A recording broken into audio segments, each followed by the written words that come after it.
Então pronto, né? Gravando aqui, mais uma vez, boa noite a todos, né? Vocês sabem que eu gravo aula para vocês, né? Então, pessoal, nossa terceira aula, né, de Teoria Geral do Processo 2, sendo a penúltima aula, nós já falamos de muita coisa aqui no nosso curso, né?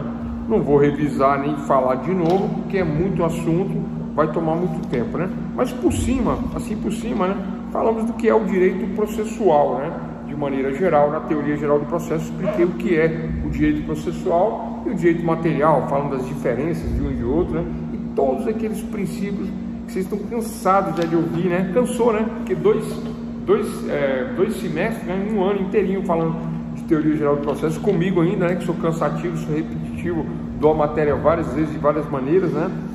Então falamos aí de direito processual, conceitos básicos, lei processual penal no tempo, no espaço, os princípios, né, do devido processo legal, imparcialidade, contraditório, ampla defesa, fundamento. Bom, falamos de todos os princípios, jurisdição, ação, né, classificação das ações, além dos elementos da ação, as partes, causa de pedido imediato, mediato e as condições da ação, possibilidade, legitimidade, interesse em agir. Tudo isso e um pouco mais dentro do que nós tratamos aí, dentro de dois semestres, né? Quase um ano, né? Parece que não, mas hoje é a penúltima aula. Ficou faltando pouca coisa que nós vamos encerrar entre hoje e amanhã, tá? Dentre outros assuntos também falamos das partes, procuradores, Ministério Público, juiz, atos processuais, pressupostos e nulidades, nós falamos, né?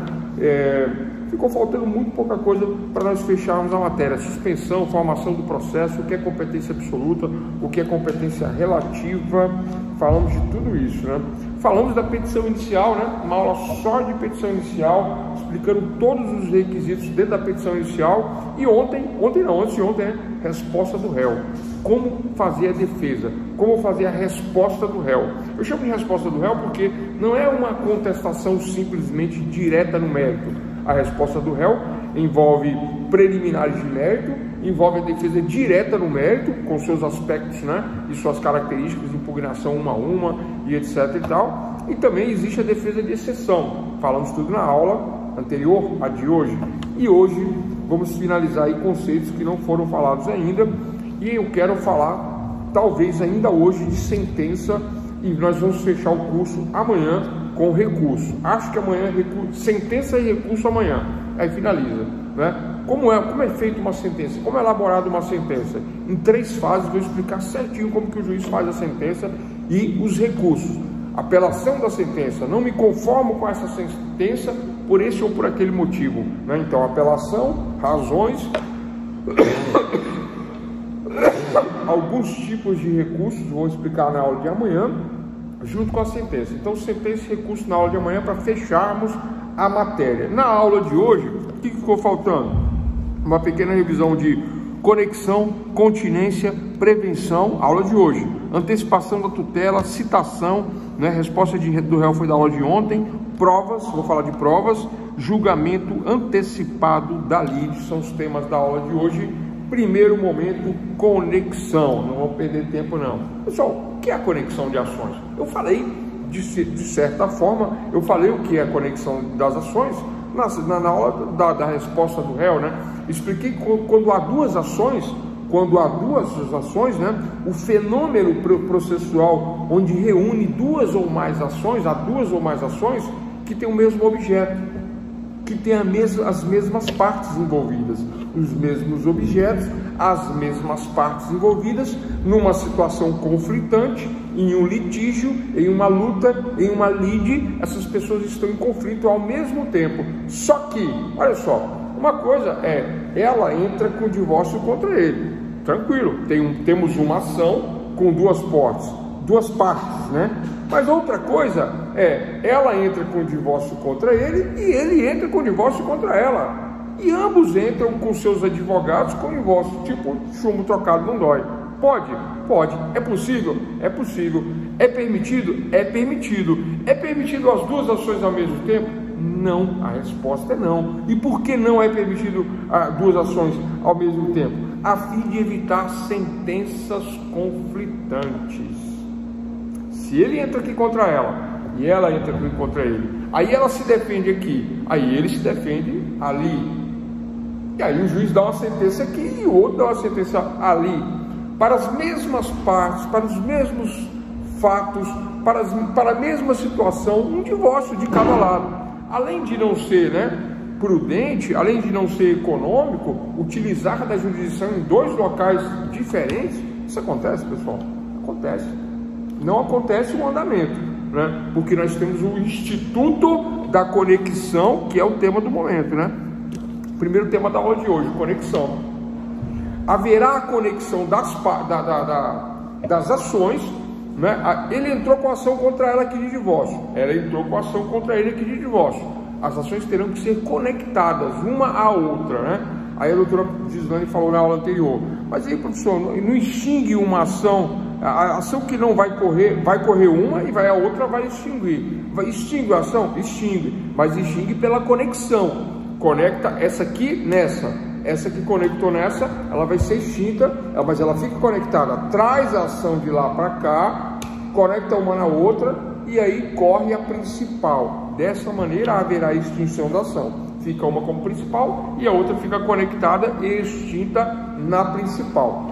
Bom, esse fenômeno da conexão ele existe para evitar sentenças conflitantes. Como é que o judiciário vai dar sentenças diferentes para processos iguais, com partes iguais, etc. e tal? Isso pode ocasionar um problema de descrédito no judiciário, Olha, mas é o mesmo caso, as mesmas partes, o mesmo divórcio, parece que um copiou do outro. Por quê? Porque isso é o mesmo fato, mas ali deu uma sentença e aqui deu outra diferente. Para evitar esse tipo de questionamento, esse tipo de situação, é mais natural que se dê uma sentença até parecida de um lado e de outro, mas não pode ser parecida a sentença, teria que ser igual, já que é o mesmo fato. Então, para evitar essa questão, conexão das ações. Duas ações iguais, mesmo objeto, mesmos partes, conexão. Bom, ponto dessa questão de conexão, até entendido? A pergunta que vocês talvez não fizeram, A pergunta que não quer calar é: tudo bem, entendi, Ela entra com divórcio aqui, ele entra com divórcio aqui, Eles moram na comarca de São Paulo e lá tem 14 varas de família, 15 varas de família. A dela caiu na segunda vara e a dele caiu na 10ª vara. A dela caiu na segunda vara, a dele caiu na 10ª vara. Vai ser pela 10ª? Vai ser pela 10ª ou vai ser pela segunda? Vamos ver, vamos ver. Como é que se chama isso? Se chama prevenção. Qual é a ação que será preventa? Qual é a ação que irá valer como principal? Esse é o segundo conceito da aula de hoje, prevenção, anotem aí. Então, conexão, duas ações, a fim de evitar sentenças conflitantes. Agora, qual é a ação que será preventa, já que há a conexão das ações, já que existem ações que terão que ser obrigatoriamente, do ponto de vista legal, conectadas, Serão conexas e uma ficará extinta, conectada na outra. Qual é a ação preventa? Qual é a ação principal? O nome é prevenção. Prevenção. E depois eu vou falar de continência. Prevenção, o nome é prevenção. O que é prevenção, pessoal? O que é prevenção? Existindo conexão ou continência, depois eu vou falar de continência. Então, existindo a conexão, mister se faz fixar quem será o juiz competente para julgar a ação que está preventa, reunindo os dois feitos, Então eu pego a ação daqui ou daqui e vou reunir, e as ações ficarão conectadas, uma ficará obviamente extinta e vai correr outra como principal. Pergunta: qual é a ação preventa? Aí eu tenho duas regras. Ah, professor, tem duas regras, que chato tem. E o que foi protocolado primeiro seria fácil, mas infelizmente não é que foi protocolado primeiro, não. Se fosse essa regra de que foi protocolado primeiro, seria ótimo, que aí ficaria fácil. Quem protocolou primeiro, o protocolo diria qual é a primeira, mas não é essa a regra. A regra é, mas também não é difícil não.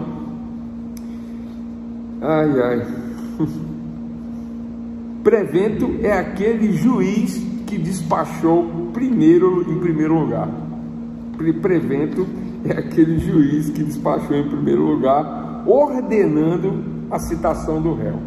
Ordenando a citação do réu. Olha só, vamos lá. João e Maria, João protocolou no dia 1º de maio. Não, no dia 1º de maio, porque agora é tudo digital, né? 1º de maio. Maria protocolou no dia 2 de maio. Só que aqui na vara que a Maria protocolou, as coisas funcionaram mais rápido, sabe? O pessoal lá da área técnica lá, escrevente, tal, né? Tava mais tranquilo, tá? Conseguiu despachar mais, conseguiu enviar mais rápido para o juiz. Aí o juiz despachou, verificou as condições da ação, legitimidade, possibilidade, interesse de agir, recebeu, né? Pedido imediato, recebeu e mandou citar o réu. Quem que despachou primeiro? Do dia 2, não foi do dia 1º. Então esse que despachou primeiro, que deu o despacho recebendo a ação, mandando citar o réu, é o juiz prevento. Vocês compreenderam isso? É o juiz prevento. Ele que é o juiz prevento. Ele que mandou citar primeiro, publicou no Diário Oficial, mandou citar, tocou a ação. O outro juiz, olha só, ele protocolou primeiro dia 1º de maio. Aí demorou 1 dia, 2 dias, hoje é dia 2. Passou, hoje é quinta, dia 2. Aí passou sexta, sábado, domingo, ele só foi mexer com a ação só na segunda-feira.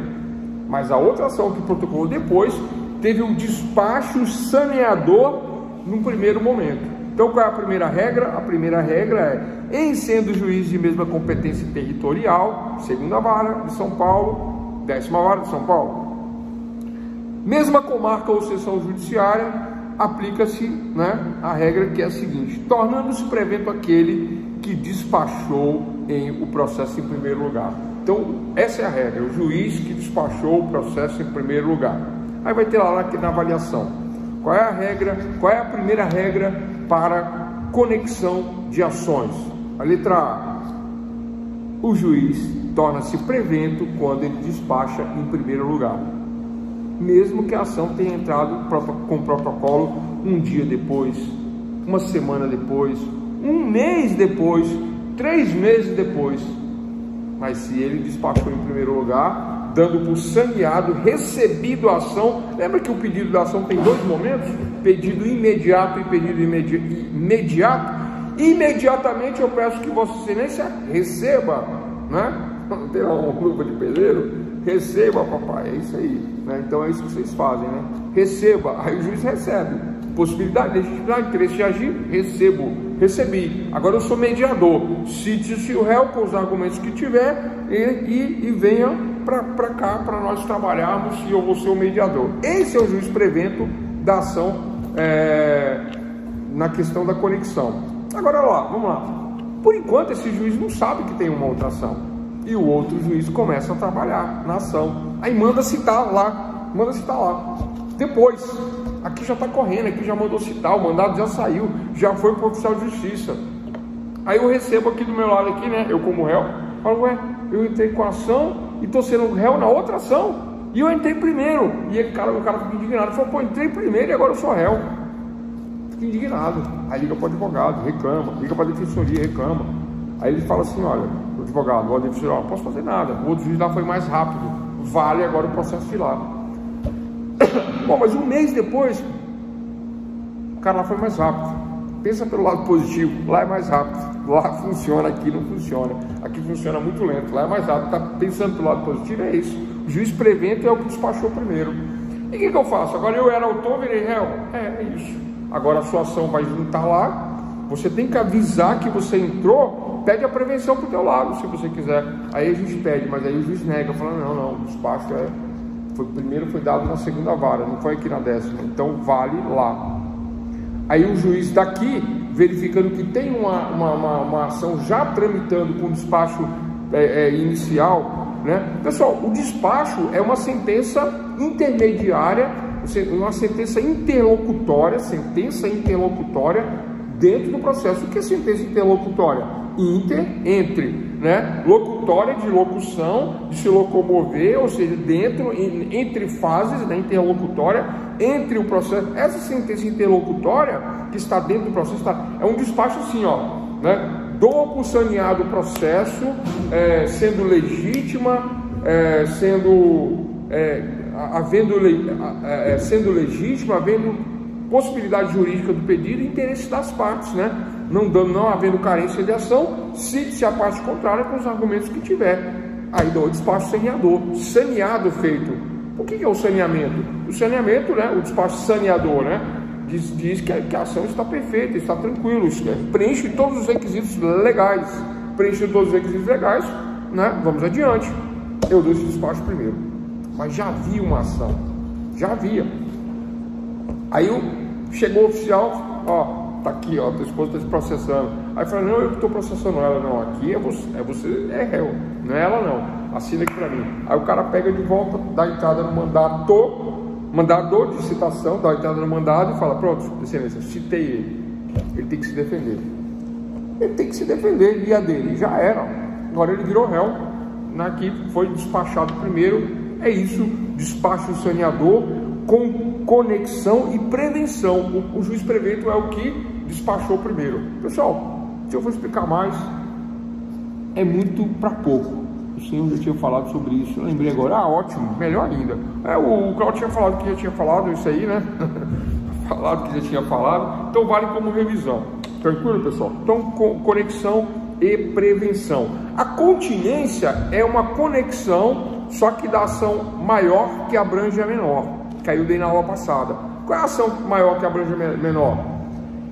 Ele entra com um divórcio completo e ela entra só com alimentos.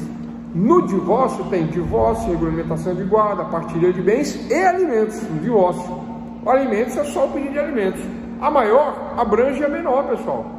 Continência, conexão por continência. Aí não depende do despacho do juiz. Aí a maior abrange a menor. Mesmo que houve um despacho primeiro na ação de alimentos, mesmo que ela foi protocolada primeiro, na continência a maior sempre vai abranger a menor. Por quê, pessoal? Porque a maior tem o divórcio, tem a visita, a regulamentação de guardas, a divisão de bens e alimentos. É aqui que vai se decidir toda a vida do casal. Aqui tem só alimentos. Então, por conexão, por continência, conexão e incontinência, né, aí a maior abrange a menor. Aí não depende do despacho saneador. Tranquilo? Essa é a diferença de conexão e continência. E a prevenção. Qual é a preventa na continência? A preventa é a maior. Qual é a preventa na conexão? Quando o juiz despacha primeiro. É isso. Tem uma outra regra, mas eu vou pular, porque senão a gente não consegue fazer isso aí. Tranquilo, pessoal? Oi? Professor, tem uma dúvida. Qual regra que vale primeiro? Que é digamos, a soberana? Qual prevalece? Na conexão, a regra primeira... Oi? Mas a minha dúvida é a seguinte: o que define qual vai ser a regra que vai valer? Porque pode ser que, por exemplo, vamos imaginar que sejam duas ações, uma abarcando maior número de pedidos, outra menor, e o juiz despachou primeiro a ação com menor número de pedidos. O que vai valer aí como prevento? Na questão da continência, sempre vale a ação maior. Sempre a ação. Essa é a regra. Na questão da continência, é a ação maior. Vou dar o exemplo de novo. Sim, mas o que define? O fundamento disto, o fundamento é que a ação maior, que é a ação de divórcio, olha só, ela entra com alimentos, a mulher entra com alimentos e entra primeiro e pede provisionais, inclusive, e pede com urgência, inclusive. Por quê? Porque alimentos é urgente, né? Urgentíssima a questão dos alimentos. Mas na ação de divórcio, quando ele entra com divórcio, vamos fazer o contrário? É que é raro acontecer o contrário, né? A genitora fica com os filhos e pede alimentos, e o genitor que não fica com os filhos, né? Esse é o mais tradicional, não fica com os filhos, né? Ele não pede alimentos, mas ele discute alimentos, fornecendo alimentos no divórcio. Agora, por que o divórcio, sendo maior em número de pedidos, né, o bem da vida, né, do divórcio ele sendo maior em número de pedidos, por que ele acaba abraçando, né, abraçando todos a ação menor? Porque como aqui está sendo discutido alimentos e aqui também está sendo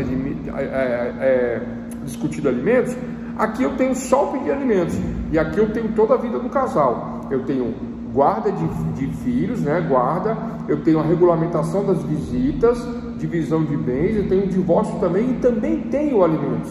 Nessa questão de regulamentação e de guarda, aqui ó, porque a guarda não é da mulher nem é do homem. Eu tenho aí por enquanto uma guarda de fato, e a guarda pode ser dele e a guarda pode ser dela.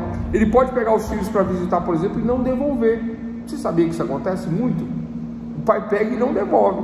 Aí ela fala assim, não, mas os filhos são meus. Aí sabe o que ele fala? Fala, prova que é seu, é nosso, né? Orientado pelo advogado ou pela defensoria, prova que é seu, é nosso, né? Você não tem a guarda de direito regulamentada, você tem a guarda de fato, e eu também tenho a guarda de fato. Ah, não, mas o combinado foi você levar e devolver. Eu falei, descombinei agora, tá descombinado, não vou devolver. Ah, vou chamar a polícia. Não adianta. Guarda de fato.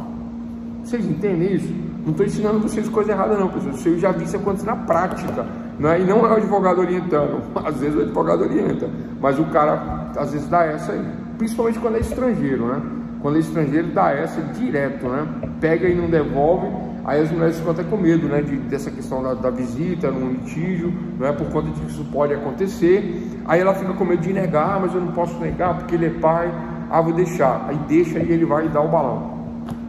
O que vale? Qual é a regra? Qual é o fundamento? Na continência, só para continência, é a ação que envolve o maior número de temas. Porque o maior número de temas envolve alimentos, envolve regulamentação da guarda de fato em guarda de direito, dias de visita, divisão de patrimônios e o divórcio. Então essa regra é a da maior que abrange a menor. Continência, é a regra da continência. Agora, pedidos iguais com partes iguais, da conexão não. A conexão vale o primeiro despacho. Tem uma terceira regra, bora lá? Tem uma terceira regra, eu nem ia falar não, mas eu vou falar.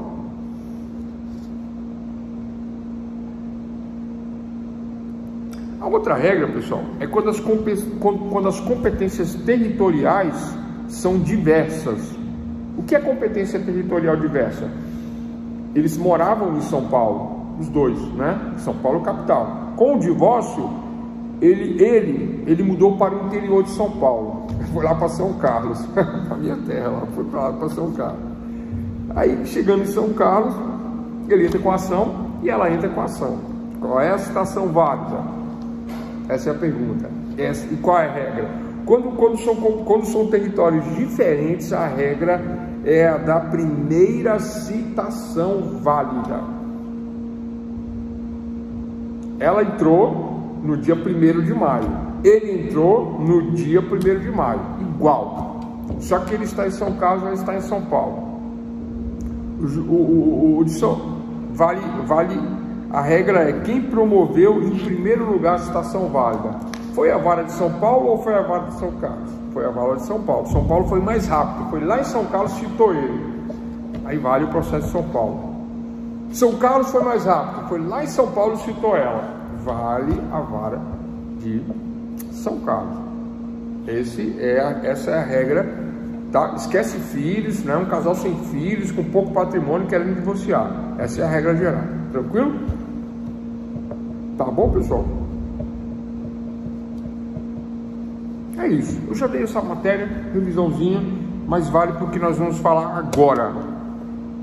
Então falamos de conexão, continência e prevenção. Doutor Otamar, eu respondi a dúvida. Eu acho que, eu não sei se eu consegui me fazer ser transparente nessa questão, né?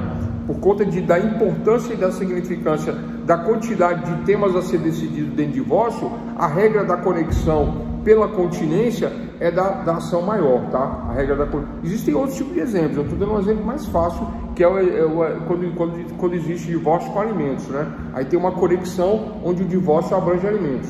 Agora vamos lá, existem locais, não deveria ser assim, existem locais que diz que não, tem divórcio aqui, tem alimentos aqui, aí manda tirar o pedido de alimentos da ação de divórcio e toca o alimento separado, sozinho, entendendo que há uma urgência, entendendo que tem que decidir logo, entendendo que há uma questão especial a ser tratada nos alimentos, aí dá os alimentos e avisa para o outro juiz não julgar lá, fala, ó, não julga aí que eu estou resolvendo aqui, aí a decisão daqui manda para lá. Tem isso também, já vi isso, mas não é a regra. é exceção. Aí tem juiz que faz essa regra aí valer por conta dessa especialidade. É válido? É, mas não é a regra, é exceção. Pois não. Cabe recurso, inclusive. O senhor respondeu, mas em partes, porque a minha dúvida é qual dessas 3 regras prevalece? Vou dar outro exemplo, tá? Tem ações diferentes, uma maior e uma menor. Sim. Tá? As 2 entraram em territórios diferentes, ok? A ação menor citou primeiro o réu. Eu já entendi, já entendi, mas pode continuar, já entendi. Então, assim, existem 2 ações. A primeira regra que prevalece em ações de continência, tá? Só em ações de continência, só em questão de continência. Quando existe uma maior e uma menor, sempre a regra é a maior. Não importa quem protocolou primeiro, é sempre a maior. Essa é a regra. Eu entendi a pergunta.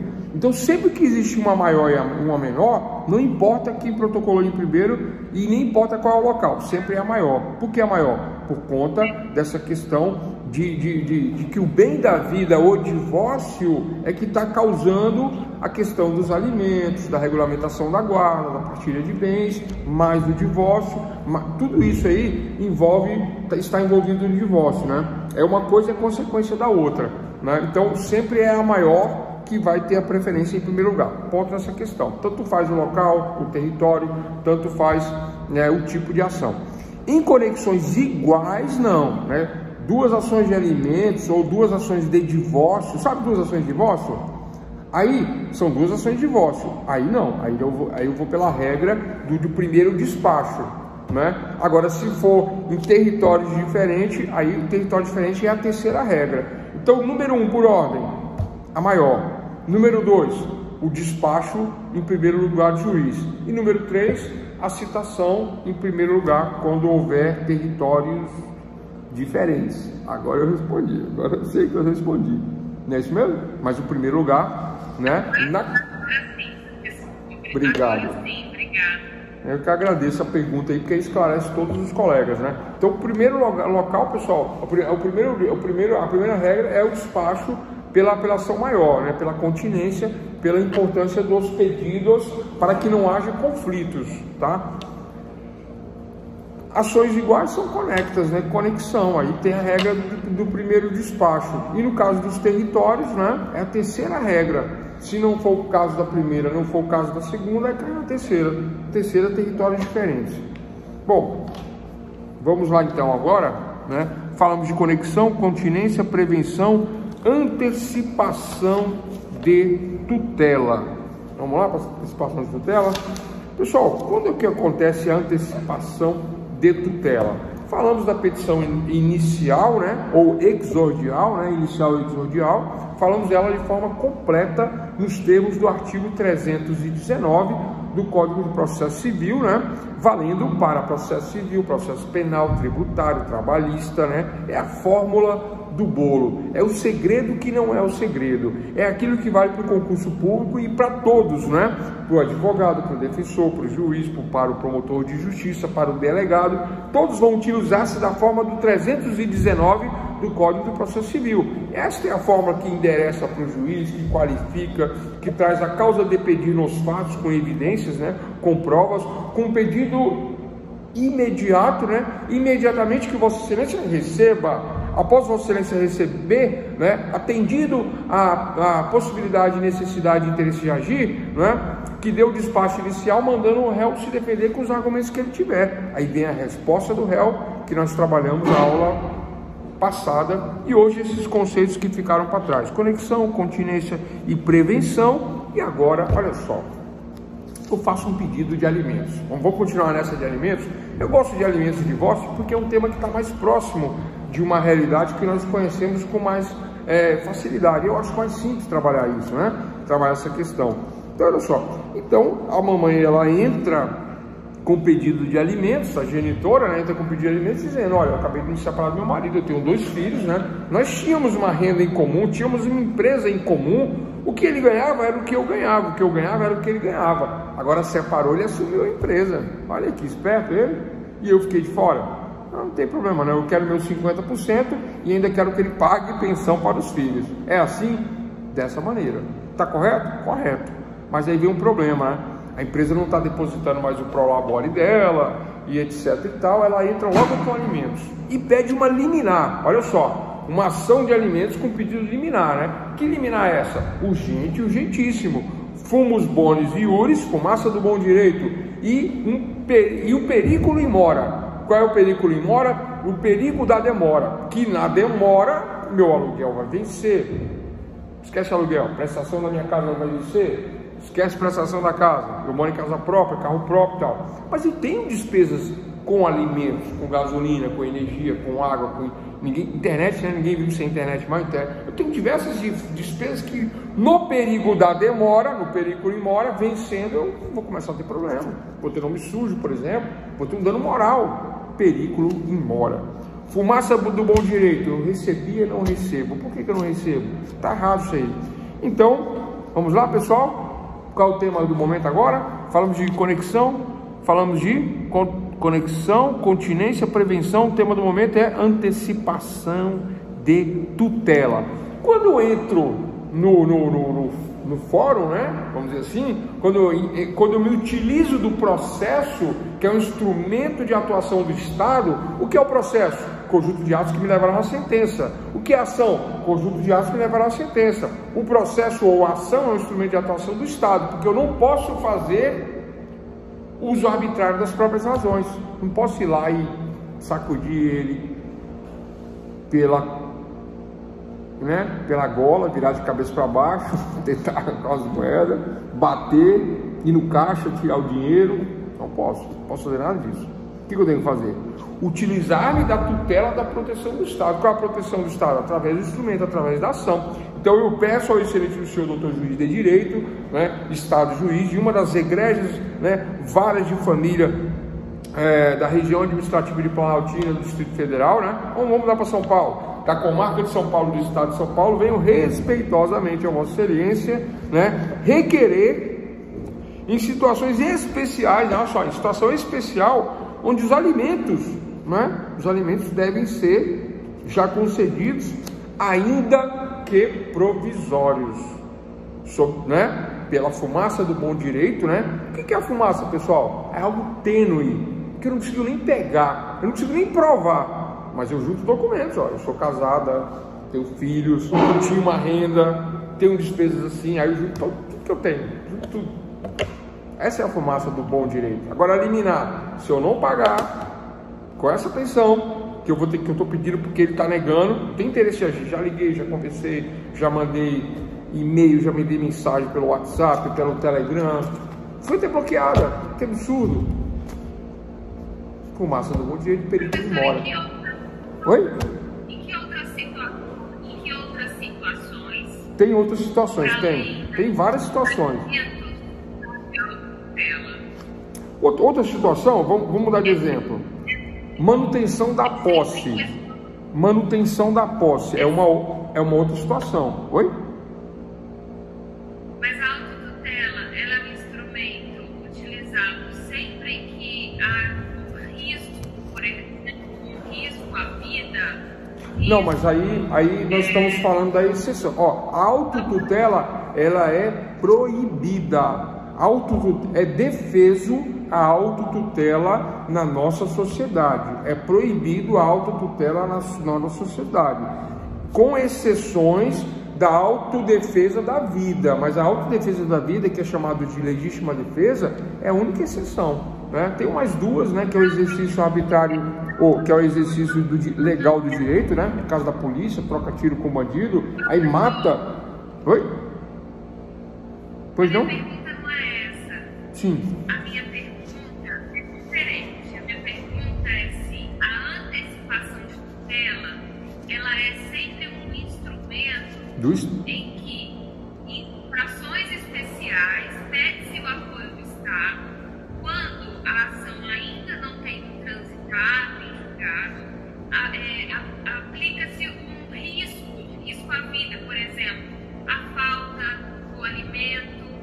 a falta de uma remuneração que vai implicar em problemas de sobrevivência. Eu pergunto isso em que outras situações, para além dessa que o senhor trouxe, a antecipação de tutela ela é aplicável. Perfeito sua colocação, é exatamente isso, né? Qualquer coisa que eu acrescentar na sua observação é chover no molhado, né? Ou seja, né? Existe um risco, né? O alimento ele é urgente, ele é uma situação especial e o juiz defiro, né? Alimentos provisionais em razão do perigo in mora, o perigo da demora, em razão da fumaça do bom direito apresentado aí nessa questão. Aí o juiz faz o quê? A antecipação da tutela. Eu nem peço às vezes, eu entro com o pedido dizendo que é alimentos e digo que é urgente, né? Pela obviedade da situação, é óbvio que é urgente. Aí, mas a questão, ó, o tema da aula de antecipação de tutela é dizer que eu não vou esperar uma sentença, é dizer que eu não vou esperar o término do processo, é dizer que eu não vou esperar todos os trâmites processuais. Já no despacho da inicial, o juiz verifica a possibilidade de legitimidade de interesse de agir, as condições da ação, e ele fala, recebo, e mesmo antes de mandar citar o réu, e já recebo e já defiro a tutela, a antecipação da tutela. Qual é a tutela? Aquela que eu daria lá na sentença, eu já dou agora. Defiro os alimentos, de forma provisional. Pessoal, provisional é provisória, né? Provisionalmente defiro 30% do salário mínimo. Provisionalmente defiro um salário mínimo. Provisionalmente, aí ela alega que ele ganha 10 mil reais, é funcionário público. Provisionalmente defiro 4 mil reais, 3 mil reais, 2 salários mínimos, dá quase 2.800 e algo, né? 2.800 e 1.412, 2.824, 2.824,04, né? Que é 2 salários mínimos. Defiro 2 salários mínimos provisionalmente, né? Como tutela antecipada, antecipando a tutela, e agora, né? Mande citar o réu com os argumentos que ele tiver e o processo vai continuar e vamos verificar se procede a minha sentença provisória ou não, nos provisionais ou não, na antecipação de tutela ou não. Antecipação de tutela pelo Código Antigo, 273 do Código de Processo Civil, pelo Código Novo, 355, 356 do Código de Processo Civil, novo atual, da nova lei, né, da modificação. Não é tão nova, né? A nossa modificação já é velha. Alguma questão? Não, né? Então, doutores e doutoras, tem esta questão, né? Então, eu faço um pedido de alimentos e peço antecipação da tutela. Não é uma liminar, não é uma urgência, não é nada. É que a questão material, a questão que eu venho suscitando, a tutela do Poder Judiciário, né? A jurisdição, ela é urgente em decorrência da própria matéria que me remete a essa questão urgente. Ainda que eu não peça, o juiz entende que isso é urgente pela fumaça do bom direito, pelo perigo da demora, e manda despachar, recebo e já defiro alimentos provisionais para que pague, né? Aí se não pagar, tem como executar isso, tem que trabalhar essa execução desses alimentos, tem que trabalhar a execução dessa tutela, sob pena até de prisão, né? Do não pagador. Esse é um exemplo. Vamos para um outro exemplo, né? O outro exemplo, pessoal, olha só, eu tenho imóveis na cidade, tem uma casa na cidade que está lá, placa de alugar, tem tempo já que está para alugar. De vez em quando eu passo lá, às vezes eu vou na imobiliária, às vezes eu converso com o corretor, de repente eu passo lá e está sem placa de alugas. Aí eu vou, que bom, né? Será que alugou, né? Não falo com o meu corretor, à noite eu passo e de repente eu verifico que tem uma luz ligada lá na minha casa. Alugou mesmo, né? Aí no outro dia eu descubro que a casa não está alugada, a casa está invadida. E aí, pessoal, acontece? Acontece, é um outro exemplo. Aí eu entro com a ação possessória de reintegração de posse baseada no esbulho possessório. Esbulho é crime. Se o meu imóvel particular for invadido por qualquer pessoa, essa pessoa que está invadindo, ela comete um crime, ela comete um delito chamado esbulho possessório, tá? Mas para que isso seja arrolado na justiça comum, na justiça criminal, para que isso tramite na justiça criminal, é óbvio que eu tenho que ir na delegacia de polícia, óbvio que eu tenho que abrir uma ocorrência policial e fui levar a documentação. Ó, chego lá para o escrevente, para o escrivão, para o técnico escrevente ou para o delegado de polícia e falo, tá aqui, ó, escritura do imóvel no meu nome, só que eu passei lá, né, e a pessoa diz que entrou lá no meu imóvel. Eu conversei, bati no portão, ela tá lá, tá morando, diz que não tem onde ficar, que não vai sair, né? Ou inventa uma história, diz que alugou de alguém, apresenta uma certidão falsa, uma cessão de direitos falsa no meu imóvel. Eu falo, não, fulano, você tem que sair daí, a casa é minha, né?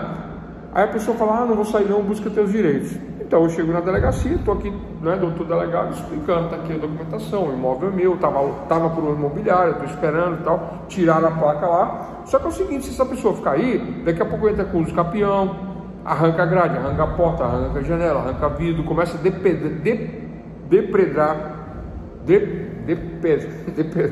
depenar o meu imóvel, vai.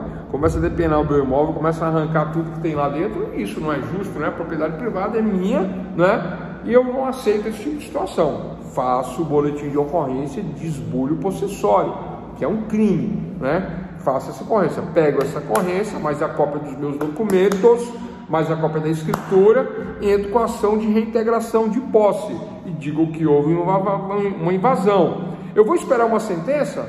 3 meses, 4 meses, 1 ano? Vou esperar isso? Não. Já na inicial, é uma ação de conhecimento, né? Mas já na inicial, eu entro com um pedido liminar, que é um pedido de urgência, pedindo antecipação da tutela do Estado, antecipação da proteção, antecipação da sentença. Esse é o tema da aula do momento, antecipação de tutela.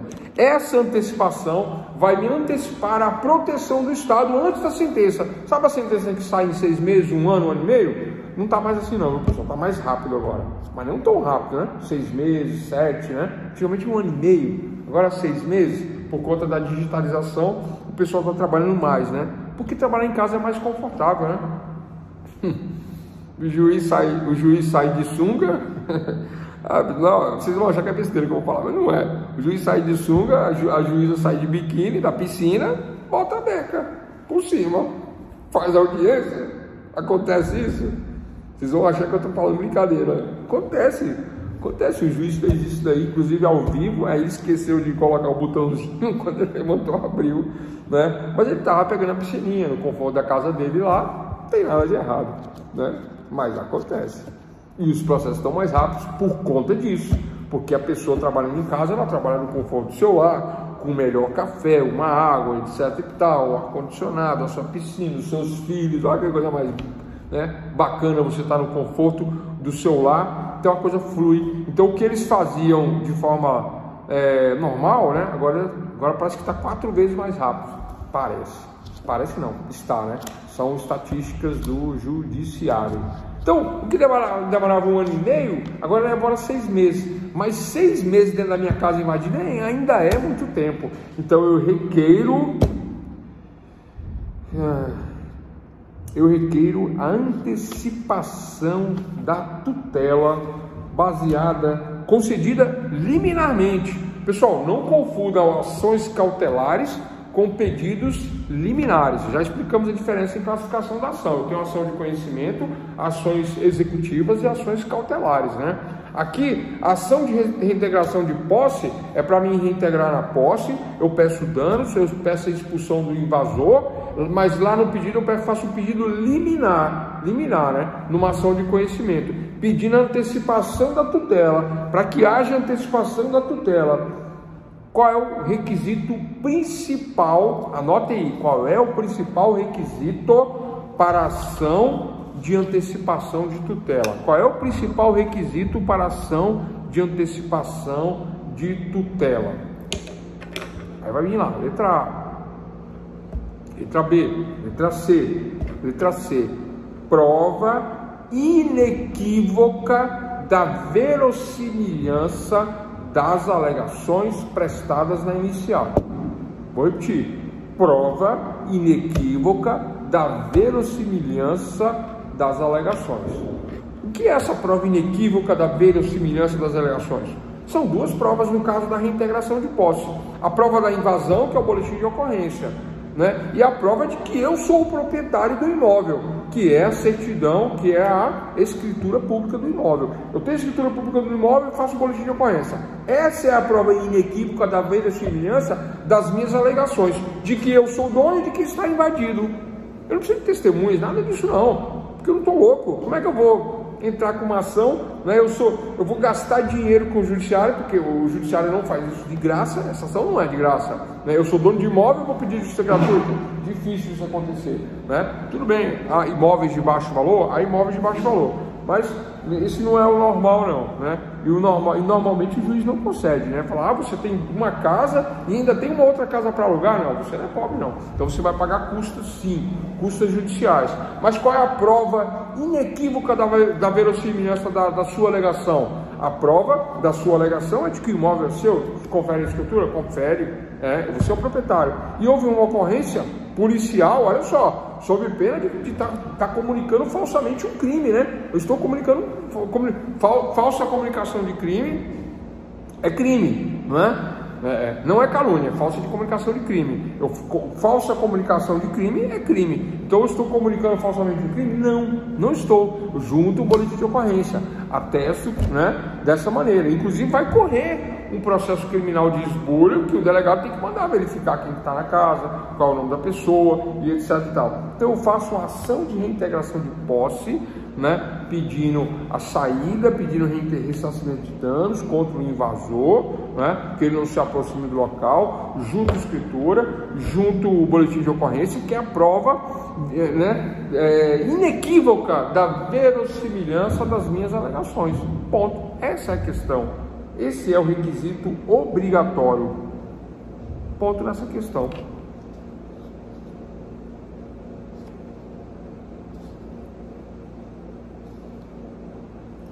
Alguma dúvida? Cláudio, Célio, Fabiano, Gislane, Gustavo, Tamara, alguma dúvida? Acho que ficou tranquilo, né? Eu tenho que ter uma prova inequívoca. Olha só, pessoal, acontece aqui em Brasília, né? Nos outros estados não acontece.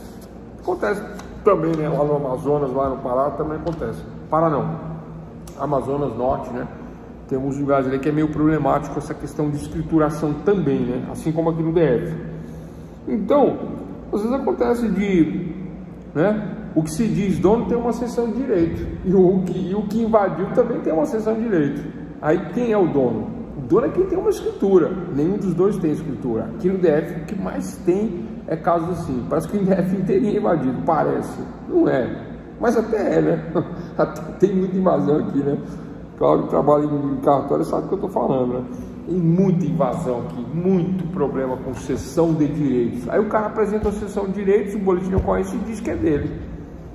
Aí o invasor apresenta a cessão de direitos, fala que comprou e diz que é dele. E aí?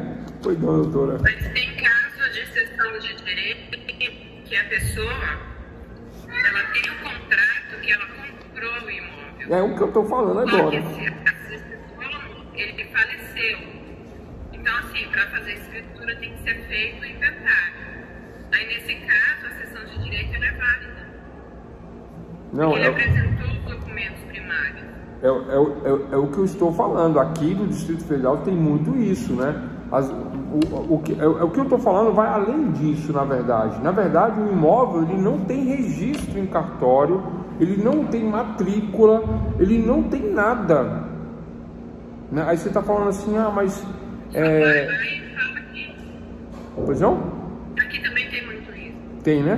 Tá. Eu falo assim, aqui tem muito isso. Pessoa chegar e só declarar que vive em cima ali do imóvel. Mas tem aquela seção que a pessoa tem documento, tem contrato que foi comprado da pessoa, não entendo. Porém não tem como. Mas assim, o exemplo que eu estou tratando em sala de aula é assim, eu sou realmente dono do imóvel, eu tenho essa questão aí do termo de concessão de uso, no caso aqui de Brasília, pela TerraCap, termo de concessão de uso, ou da TerraCap ou do governo do Distrito Federal, GDF, ou uma coisa ou outra. Aqui eu tenho isso, né? Tem essa questão, tem um papelzinho do governo me autorizando a morar lá. Esse é o documento primário.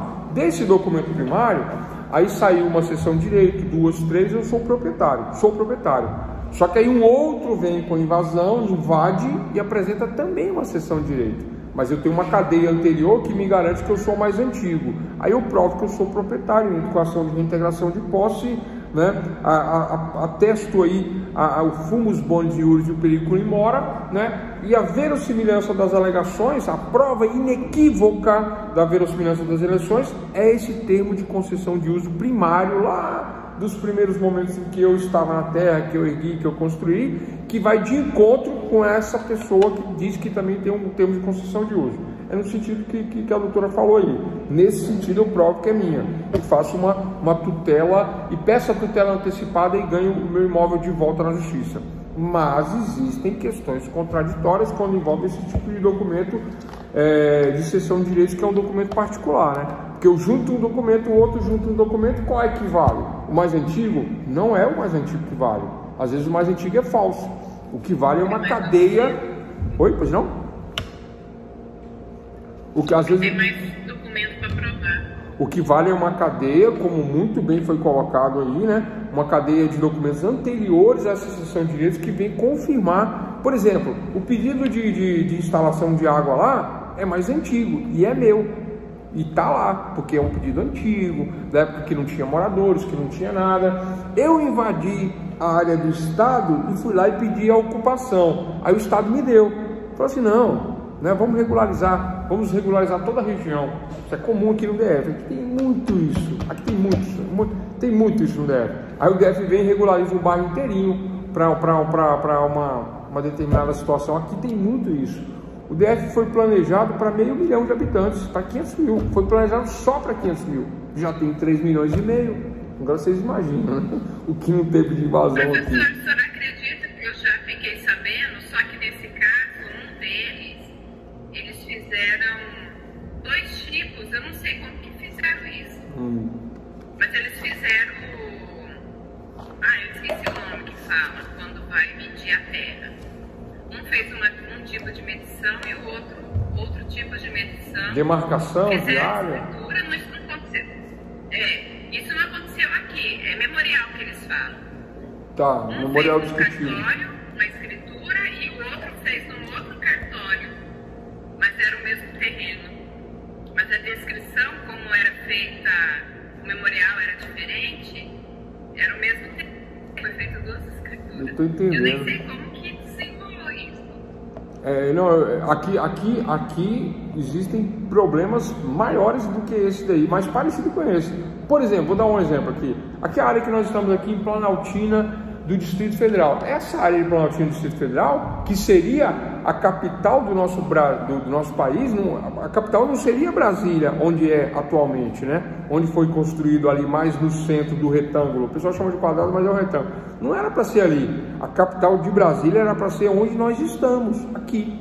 Próximo daqui, né, no Vale do Amanhecer, né, tem até um marco ali, né, um negócio bonito ali e tal. Era para ser ali, aqui perto da faculdade, ali a capital de Brasília, chamado de Planalto Central, o lugar mais alto de Brasília, que é onde nós estamos. Aqui seria a capital. Aí eles mudaram um pouquinho lá mais pro centro, um pouquinho que eu falo é 20 quilômetros, né? Mudaram 20 quilômetros mais pro centro, mas mudaram não vou entrar nos detalhes agora, senão toma tempo da aula. Mas olha o que acontece, essa região que nós estamos aqui, tinha um cartório aqui. Aliás, não tinha um cartório aqui. Com a questão do retângulo que virou de Distrito Federal, o cartório que era dessa área aqui, ficou no Goiás. O cartório daqui ficou no Goiás. Aí você imagina como é que ficou. As escrituras dessa região aqui são todas do Goiás. E como é que fica isso? Você sabe como é que ficou, Claudio?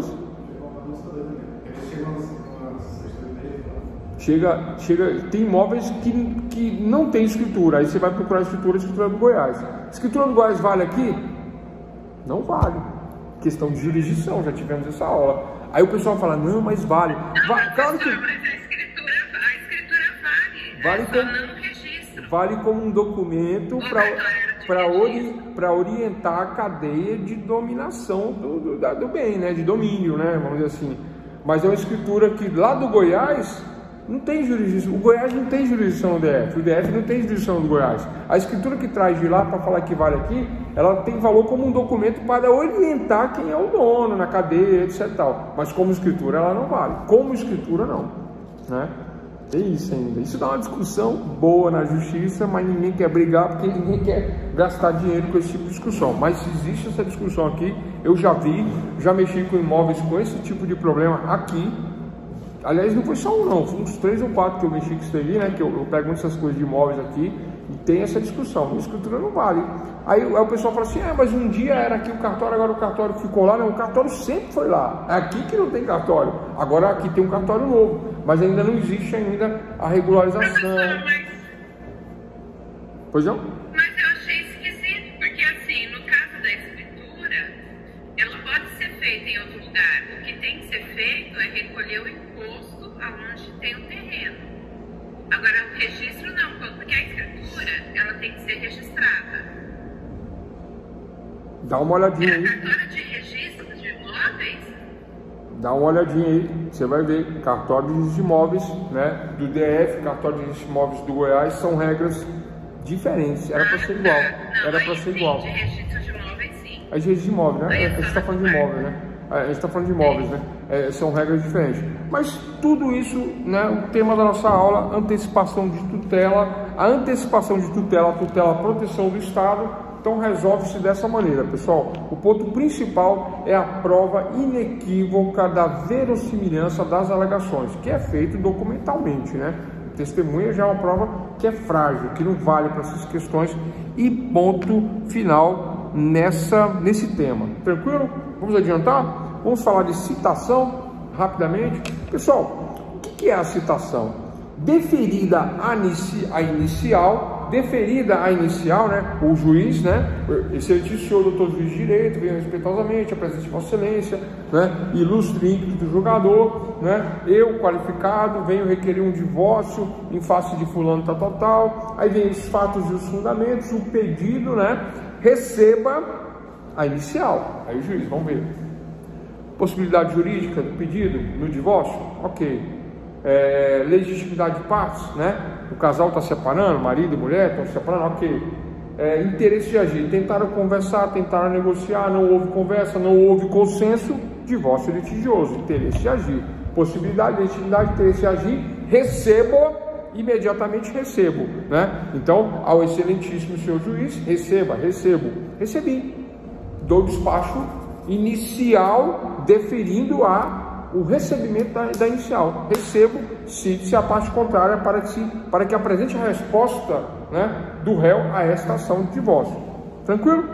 Dou despacho inicial, mandando citar o réu para a resposta.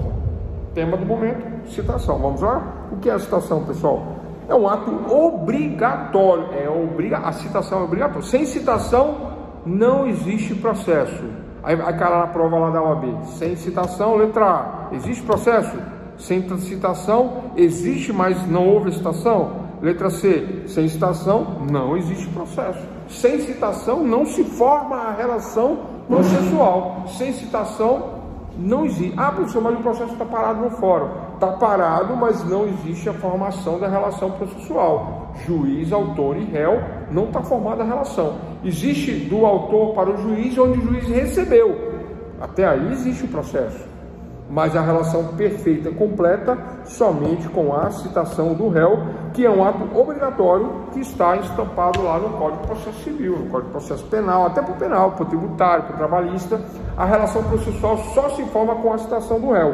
A citação deve ser realizada sempre, regra geral, na pessoa do réu, sempre, em primeiro lugar. Mas, professor, eu vejo que nas trabalhistas não é assim. Manda por AR, manda pelo correio, para a empresa, o representante da empresa recebe e se defende. A regra é na pessoa do réu. Processo civil, processo penal, tributário, trabalhista. O pessoal usa como regra uma segunda regra que não é a primeira, que não é na pessoa do réu. Porque a primeira é na pessoa do réu, né? Mas eu posso também citar pelo correio, não há problema nenhum. Mas a primeira regra, né? Aí vocês vão perguntar, mas qual é a primeira regra? Qual é a que vale? Na pessoa do réu, para todos os casos.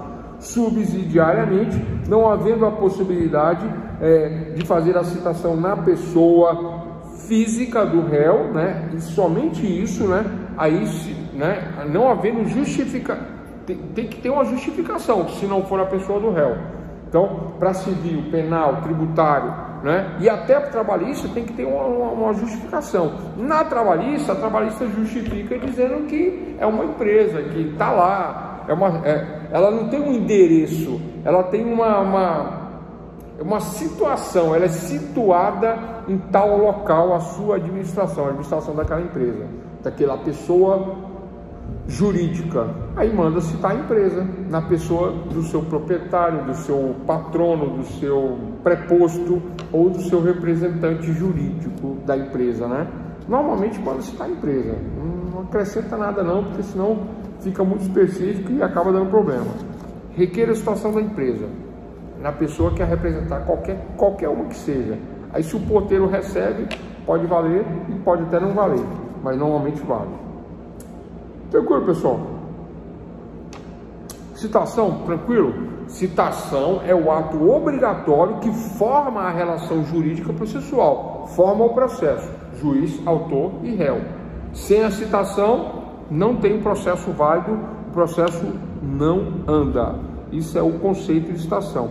As citações reais são aquelas recebidas pessoalmente pelo réu. Citação real é a citação recebida pessoalmente pelo réu. Citação real, né? Ou por quem o represente. No caso de uma empresa, né? Chega lá, o porteiro fala assim: olha, isso é citação da justiça, eu não tenho ordem para receber isso não. Mas vai lá em tal lugar assim no RH lá, conversa com o pessoal lá do RH lá, eles vão receber lá. É lá no tal andar, tal lugar, vai lá que é lá. É assim, às vezes, né? Aí se ele não falar nada e ele receber, aí o oficial fala: ó, tive lá na empresa, o porteiro recebeu com ele mesmo, a empresa está ciente. Depois vi que a história de que não sabia sim, porque eles sabem, né? Porque o porteiro era funcionário da empresa, não era um condomínio, não era nada, era da empresa. Então está recebido. Recebido formou a relação jurídica processual autor, juiz e réu, e formando a relação jurídica processual corre o prazo para a resposta do réu, que se não houver resposta do réu, haverá os efeitos da revelia, revel. Tudo que é dito contra ele, não negado, não contestado, não impugnado, não oferecido preliminares de defesa de mérito ou defesa de exceção, conforme estudado na aula passada, não havendo nada disso, haverá os efeitos da revelia. Que efeitos são esses? Tudo que eu disser contra você e você não negar, será tido como verdadeiro. Esses são os efeitos da revelia, né? Como diz o...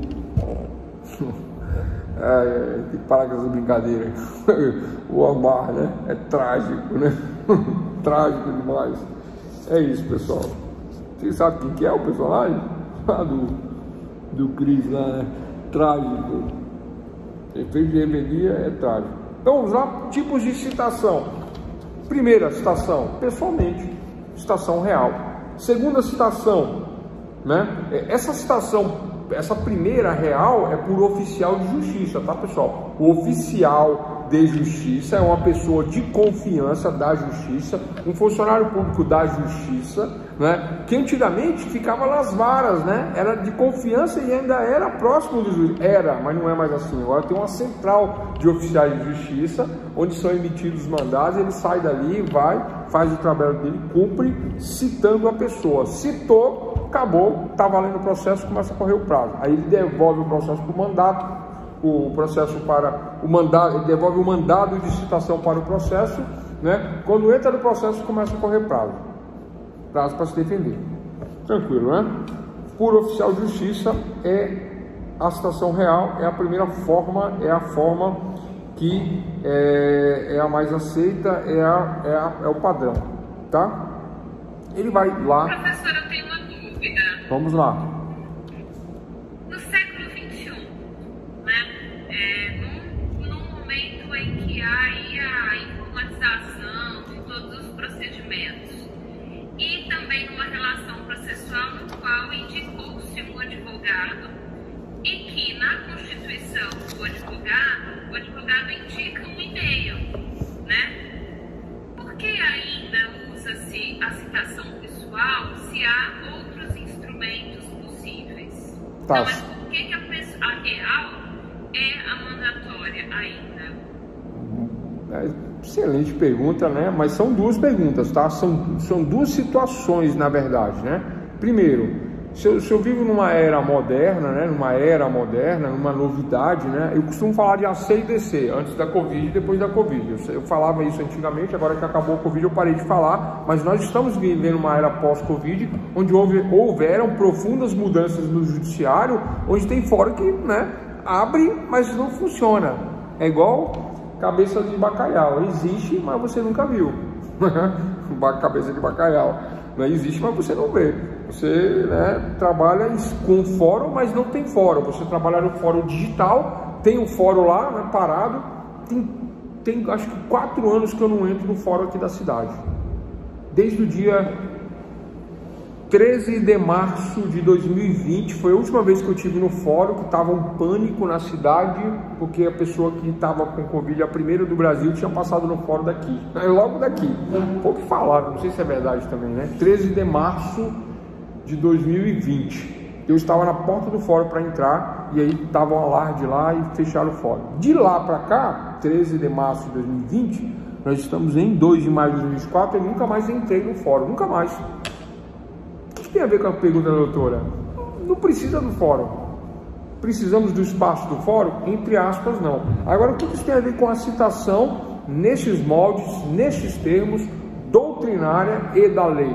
A lei e a doutrina diz que a citação é real, preferencialmente por oficial de justiça, mas todas essas leis e doutrinas majoritárias foram mitigadas, foram reestudadas, reexaminadas. Eu ia deixar isso para o finalzinho, né? Mas já que você tocou na questão, aí a questão moderna, né,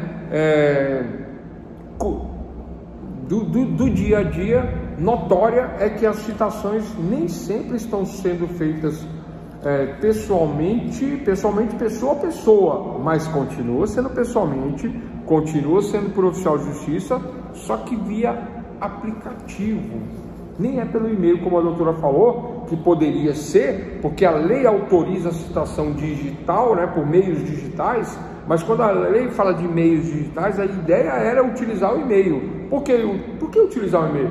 Vamos lá, vamos aprofundar essa questão do e-mail? Ninguém compra um smartphone para não usar YouTube, Google. Não é a primeira coisa que você faz no cadastro? Quando você está iniciando o aparelho lá, o seu smartphone, seja ele iPhone, sistema iOS, seja o sistema Android, Samsung e todos os outros aparelhos, seja o sistema do Windows, né, dos aparelhos do Windows, e tem agora o sistema da Tesla também, esses 4 tipos de aparelho. Eu tenho o Android e tenho o iOS que é da Apple, né? Não muda nada. Vocês têm aí aparelhos de celular, não muda nada. O que vocês fazem? Vocês fazem um cadastro. Todo mundo faz um cadastro de e-mail. Ah, professor, mas todo mundo faz o Google? Pior que faz. Ah, mas tem aqueles que faz no sistema Windows, é do Hotmail, é do OneDrive, não sei como é OneDrive? Esqueci o nome agora, tá? Mas não interessa, você está lá no sistema, você está sistematizado, você está dentro da sociedade inserido dessa maneira. E não adianta a pessoa falar, não tem um aparelho celular, isso não existe, né? Tem gente que tem 2, 3, 4, 5 aparelhos celular, mas vamos contar com um só. Então isso existe, a justiça sabe dessa questão. No caso, eu posso cotar em um jornal que não aparece mais no trabalho, uma situação. Tá, essa questão aí, Fabiana, é uma questão de abandono de réu? Abandono de trabalho é uma questão trabalhista, mas já respondo essa questão. Vamos continuar na citação aqui, já respondo essa aí, né? Boa questão. Mas a questão da citação, olha só, o oficial de justiça, a moda antiga, tinha que chegar na porta, fulano, tá aqui a citação para vocês defenderem. A moda antiga é assim, mas diante da pergunta da doutora aí, muito bem colocada, a realidade nova é que quando eu faço uma ação de divórcio de alimentos, de danos, quando eu faço uma ação e eu sei quem é a outra pessoa, o nome completinho, o endereço, tudo, mas eu sei que ele tem um telefone. Aí eu boto assim, Telzap, Telweb, né? Telwap, é porque ele tem um WhatsApp, Telweb. Aí eu boto assim, sabe o que o oficial de justiça faz? Ele vai lá pessoalmente? Não, ele pega o Telwap, manda a mensagem, se identifica como oficial de justiça, manda uma foto do crachá e fala, aqui eu sou oficial da justiça, sou da justiça, poderia, por gentileza, né? Posso, por gentileza, conversar com o senhor e tal? Não sei o que. Ah, sim, pode. Pois não, do senhor e tal. Ah, então, pois é, então eu tenho uma citação aqui, vou fazer essa citação pelo WhatsApp. Posso fazer a citação pelo WhatsApp? A pessoa fala, posso. A pessoa de bem fala, pode, né? Então eu preciso que o senhor receba aí, tá? Tô te mandando a cópia, ele manda a cópia. Aí ele explica por áudio, ou faz uma ligação, ó, é assim, é tal, tal. Então eu quero que o senhor agora me mande um vídeo ou um áudio dizendo que o senhor recebeu, se identificando, bate uma foto sua aí, da sua identidade, para me colocar nos autos. Se você está citado, toma cópia. Pronto, resolveu. É assim que tem sido feito desde março de 2020. 20, 21, 22, 23, 24. 5 anos já é assim. Porque hoje é 2 de maio de 2024. 5 anos, eu fiz certa a conta? 20, 21, 22, 23, 24. É isso, doutores e doutoras, né? Tranquilo? 5 anos já é assim. Essa novidade. Como é que é o nome disso? Usos e costumes. Qual é a fonte do direito? A principal fonte do direito? Nós estudamos isso em Introdução ao Estudo do Direito e estudamos isso também aqui em Teoria Geral do Processo. A principal fonte do direito é a lei. A lei fala que a situação tem que ser real e pessoal, mas usos e costumes também é fonte de direito. E usos e costumes faz obrigatoriamente valer esses usos e costumes dentro da nossa sociedade, que provavelmente provocará uma mudança na lei, tão logo dizendo que não, a partir de agora a situação é tudo via aplicativo, né? Já existe uma mudança da lei, na verdade, nesse sentido, aceitando a citação via digital. Eu só não lembro qual que é o artigo no inciso, mas no artigo da citação tem uma parte que fala de citação digital, tá? Por meio digital, meio idôneo digital. Já existe isso. Já eles dão uma clareada, mantém o pessoal por aplicativo. Já eles fazem essa emenda aí e vai ficar dessa maneira. Então, pessoal, dentro do assunto da citação, respondendo essa pergunta, né, tem sido muito comum, tá? A citação no criminal, pessoal por aplicativo. Perceberam que é pessoal? O oficial de justiça pessoalmente por aplicativo, sem se deslocar. Pessoal, não é por questão de economia não, tá? Eles ganham para isso. Eles ganham dinheiro para botar gasolina no carro, para citar, tal. Não é questão financeira não. O Estado tem dinheiro, o Judiciário tem muito dinheiro. A questão não é essa. A questão é que ficou óbvio a questão da citação, ficou fácil, ficou tranquilo, rende, né? É bom para todo mundo, é bom para o país, é bom para o povo, é bom para o Estado, é bom para o Judiciário, porque fica ágil, fica fácil. Eu entro em contato com a pessoa, fulano, você, sou eu. Se identifica e tal, sou oficial de justiça, é assim, pronto, tá correndo, tá valendo. Aí ele pega todo esse material, joga no processo, faz o certidão para o juiz, falando, ó, citei via aplicativo, situação pessoal, não foi pessoal corpo a corpo, mas foi pessoal via, né, processo digital de citação. Vale, tranquilo? Ok? Modalidade de citação real, que é essa que nós acabamos de falar. Agora vamos para uma situação, olha só, não tenho telefone, não sei o número da pessoa, eu tenho telefone, eu tenho endereço, porque eu era casado com ela e nós nos separamos, ela foi viver a vida dela, ela mudou, foi o número de telefone dela, não tenho. Vocês entendem que agora eu não tenho? E eu também não sei o endereço, porque eu achei que ela ia para casa da mãe dela, mas ela já mudou de lá, está vivendo a vida dela. E agora como é que divorcia? Né? Aí eu tenho que achar o endereço, aí eu sei que ela trabalha no lugar tal, vai ser lá. Aí eu mando dizer que é nesse endereço que ela está, ou na casa da mãe, para fazer uma citação pessoal, não consigo. Ou pelo correio, né? Pelo correio.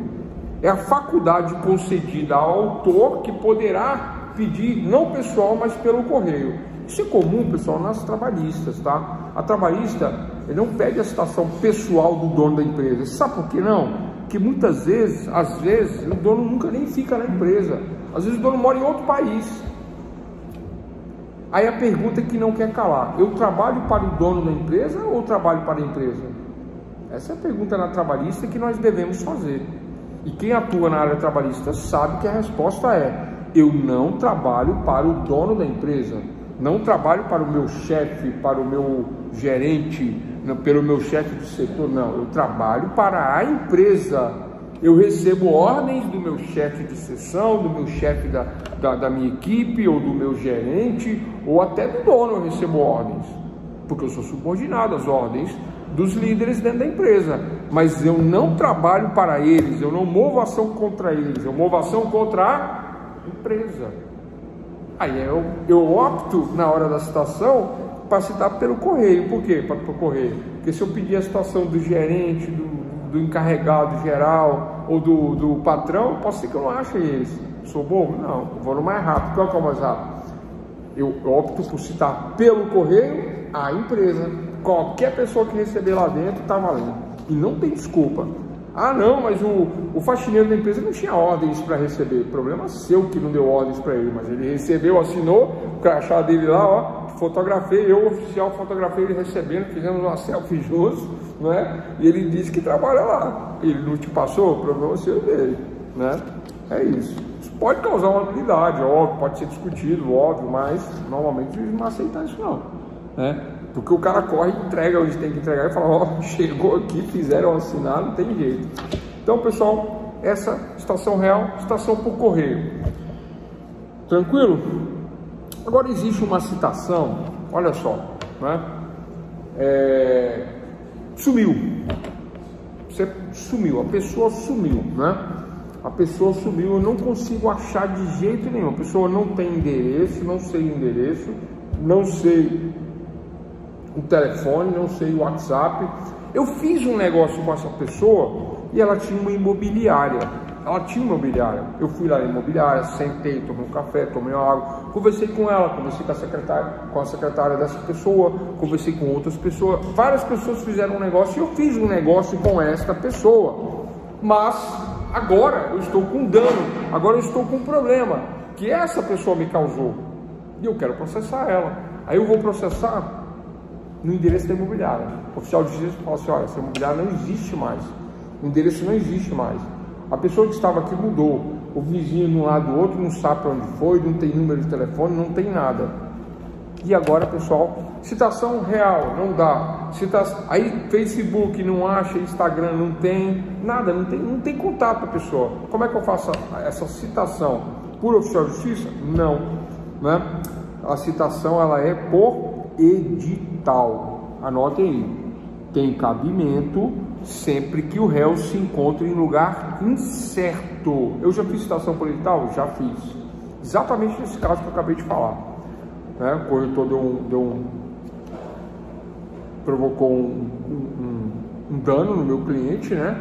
Um dano, né? Que foi, inclusive foi parar na justiça, foi parar na delegacia, um dano do ponto de vista criminal, envolvia, não posso falar aqui as ações, as pessoas que envolviam por questão de ética, né? Mas envolvia banco, envolve um dano, envolveu um crime, envolveu altos valores, e essa pessoa sumiu com esses altos valores, né, do meu cliente, e nós entramos com citação pessoal, não foi, né, por correio não deu, e aí depois tivemos que pagar um edital, né, por não haver paradeiro certo, um paradeiro incerto, desconhecido. Nós fizemos uma citação por edital, pagamos um edital, na época não lembro o valor, né, pagamos 1, 2, 3 editais, né, e aí não havendo, o processo correu, tá? O processo correu contra essa pessoa, contra o banco, tudo, nós ganhamos, né, mas não levamos até hoje, porque até hoje não achou a pessoa, foi tudo por edital. Tá? Então, são requisitos de validade? Sim.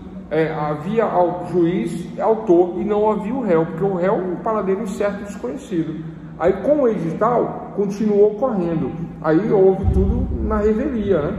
E na revelia, e etc e tal. Aí houve um recurso, porque não era só ele de réu. Havia ele, um banco, né? Um banco, uma instituição conhecida, famosa, que perdeu para nós, né? E uma outra empresa que perdeu também, né? Então o banco, essa empresa perdeu e esse corretor também perdeu na revelia. Aí fizemos um recurso e a coisa correu, mas é que ganha, porque o culpado era o corretor. É isso. Bom, Então falamos de edital real, né, pessoal. Vamos falar de edital agora, pessoal. Olha só. Eu me separo dela e o oficial de justiça bate na porta dela. E sai a mamãe e fala assim: olha, ela não está em casa, ela está trabalhando. Ela trabalha das 7 da manhã às 18 horas, chega aqui por volta das 19. Aí o oficial fala: não, tudo bem, eu volto depois. Aí o oficial volta no outro dia, não acha. Volta no fim de semana, não acha. Volta na outra semana, não acha. Aí o oficial fala assim para a mãe dela, fala assim: ó, toda vez que eu venho, a sua filha não está. Já vim nos horários que a senhora falou que ela poderia estar, não está. Já vim à noite, já vim sábado, vim domingo, ela nunca está. Então amanhã, como é que é o nome disso, pessoal? Citação por hora certa. O oficial vai, não acha, vai, não acha, vai, não acha. Citação por hora certa. Por vezes o réu se furta a citação com o intuito de prejudicar o autor, que se vê impedido de formar a relação jurídica processual. Ou seja, a ré faz isso de propósito. Fala assim: ah, é? Quer me citar? Fala que eu não estou. E tá lá. Tá no sofá sentado, mas o oficial não sabe quem que é. Fala pra ele que eu não estou, né? Aí a mãe fala: ah, ela não tá. E nunca tá. Aí o oficial fala assim: ah, é? Então fala o seguinte, ó, amanhã, tá? Amanhã, a senhora falou que ela costuma chegar por volta das 19, 19h30. Então amanhã às 19h30. Vou fazer melhor, amanhã às 20 horas eu tô aqui, tá? Se ela não tiver, a senhora vai assinar por ela e ela vai estar citada sob as penas da lei. Citação por hora certa. Tranquilo, pessoal? Aí a pessoa obrigatoriamente, por lei, vai ter que estar lá às 20 horas para receber. Se não tiver, aí o oficial fala: ah, não está, então a senhora mesmo assina, entrega a cópia para ela, eu vou certificar que houve citação por hora certa na sua pessoa. Se a senhora não passar, aí já sabe que ela vai ter problema aí em relação à questão desse processo. Pessoal, são 3 vezes que o oficial de justiça vai. Na terceira, ele pode fazer a citação por hora certa. Tranquilo, doutores e doutores? Então, citação real, citação por correio, citação por edital e citação por hora certa. Tranquilo, né?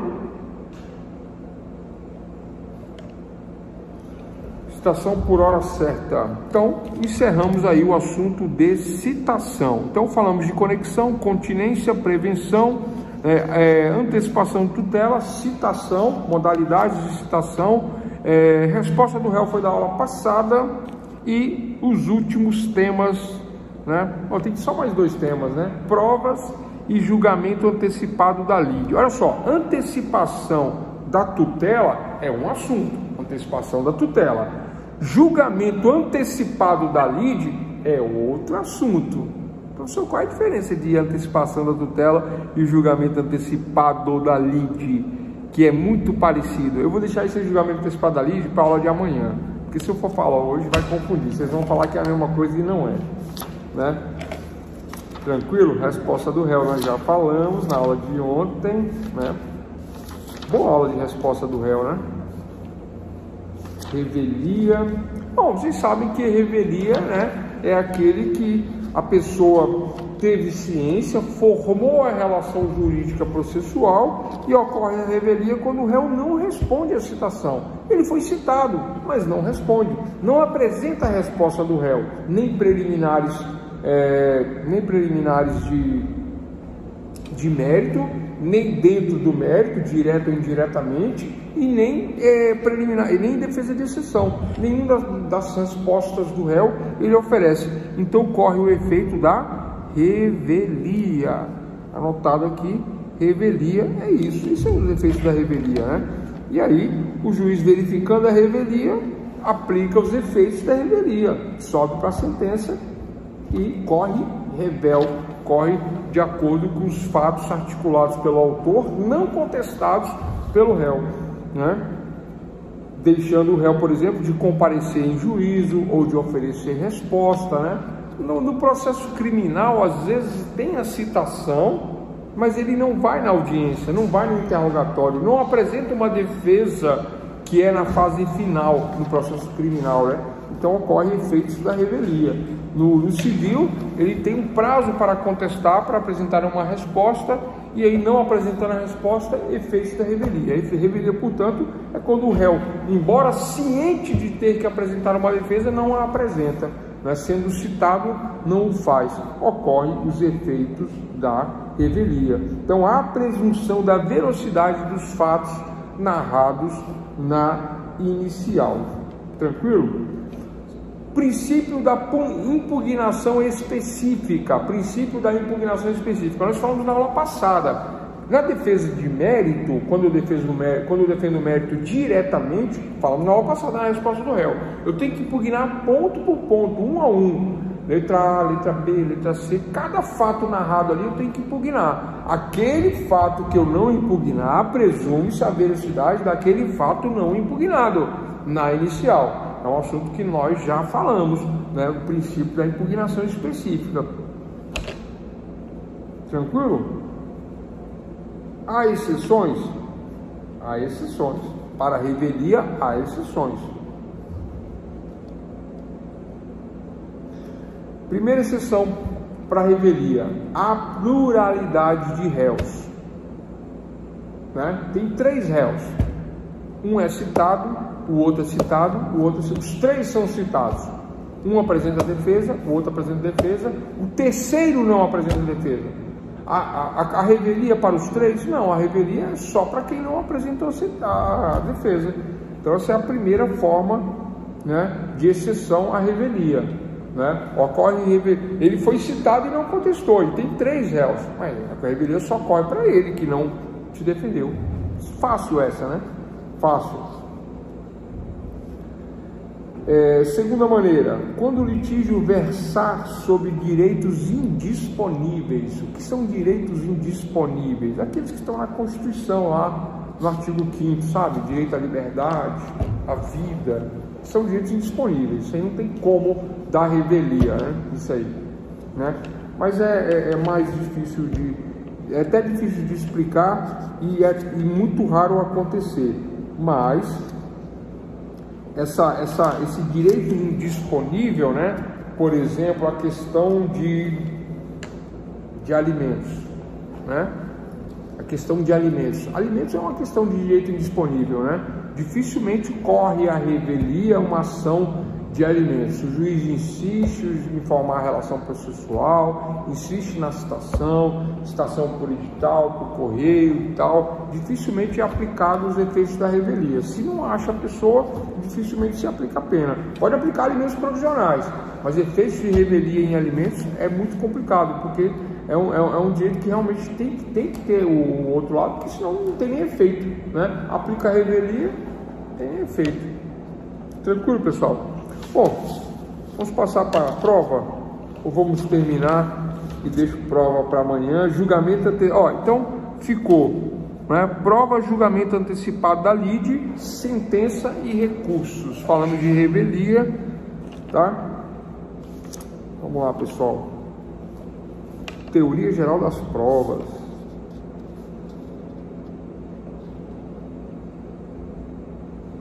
É tão fácil falar de provas.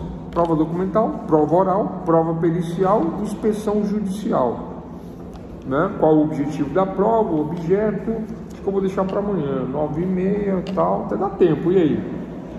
Ah, tá, a questão da empresa, vamos lá, que o Célio perguntou, vamos responder essa.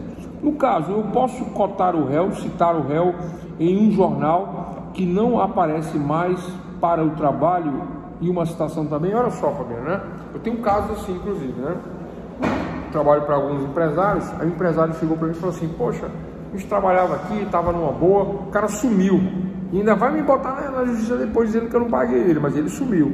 Aí o que eu falo para a pessoa? Falar, ele sumiu, então ele abandonou o emprego, né? Não tem mais jornais de grande circulação como existia antigamente, né? Aqui em Brasília, Correio Brasiliense, né? Geralmente tem 2 jornais grandes, tinha antigamente, né? Era um jornal com o nome da cidade e um jornal chamado Tribuna. Geralmente era assim, antigamente, né? Aqui tinha o Correio Brasiliense e qual mais outro tinha aqui? Fora o Correio? Você lembra, Cláudio? Você não lembra, né? De jornal, você não é dessa época, né? Jornais de grande circulação. Aí o que você faz? Você contrata o jornal e manda publicar uma notinha lá. fulano de tal, brasileiro, sou tal, RG, CPF, convoco fulano para voltar nas atividades de trabalho sob pena de abandono de emprego. Aí eu publico um dia, publico outro dia, publico 3 dias ou 3 semanas. Todo domingo eu publico no jornal de grande circulação. E lógico que eu compro o jornal e guardo o jornal. Se ele depois entrar com uma trabalhista ou qualquer coisa assim, ele abandonou o emprego, deu abandono de emprego. Entendeu? Só que esse negócio de jornal de grande circulação é uma coisa que parece que ninguém... Já, né, há muito tempo o pessoal não vê mais o jornal, não assina jornal, não compra jornal, pelo menos aqui em Brasília, pessoal. Eu estou falando isso porque eu já fui assinante de jornal, gostava de comprar jornal todo domingo, ainda que não lesse, mas eu comprava. Já tive assinatura de jornal, de revista, tudo isso aí. Ninguém tem mais, eu não tenho, mas ninguém faz isso. Isso não existe, né? Não tem, né? Aí o que nós fazemos para substituir isso, doutor Fabiano?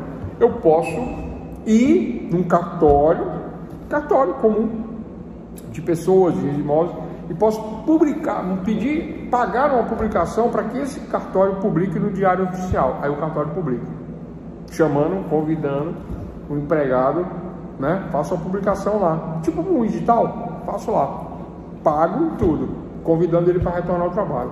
Faço 3 publicações e guardo. Quem é que lê edital? Ninguém, mas aí é problema dele que não leu o edital e sumiu, né? Quem que lê? Ninguém, mas a culpa não é minha, né? Mas eu guardo, eu tenho essas publicações. Aí se ele entrar na reclamação trabalhista dizendo que foi mandado embora, que não tinha condições, eu falo, não, ele sumiu, tá aqui as publicações por edital. Ah, professor, não tem uma maneira mais simples, mais econômica, mais barata? Tem, várias maneiras. Sabe uma cidade muito pequenininha que tem uma padaria muito famosa, grande, um mercado, que tem normalmente uns muraizinhos lá, que vende bicicleta, vende bujão de gás, vende... Tem isso nas cidades pequenas. Pessoal, reparem que tem, né? Aí nesse local você pode chamar o seu empregado ali, botar lá e tira a foto, te faz uma selfie, aí alguém passa, você bate a foto junto, né? Tem que provar que tem uma data, aí você guarda essas publicações. Vale, lógico que vale. E você dá um abandono de emprego. Não pode deixar de convocar. Ó, venho convocar fulano de tal para retornar às suas atividades sob pena de abandono de emprego. Essa é a intimação, é a convocação que gera o abandono de emprego. Faz 3 vezes, 3 dias seguidos, acabou, fica tranquilo, dá tudo certo. Então, o tema provas, julgamento antecipado da lide, sentença e apelação, tema da aula de amanhã. Pessoal, não faltem a aula de amanhã, é a última aula do curso. Vocês têm que saber sentença e tem que saber recurso. O tema julgamento antecipado e prova eu vou falar em coisa de meia hora. Mas o tema sentença, como faz uma sentença para quem vai fazer concurso, tem que saber. É 3 pontos, 3 fases. Eu vou explicar certinho como é que faz uma sentença.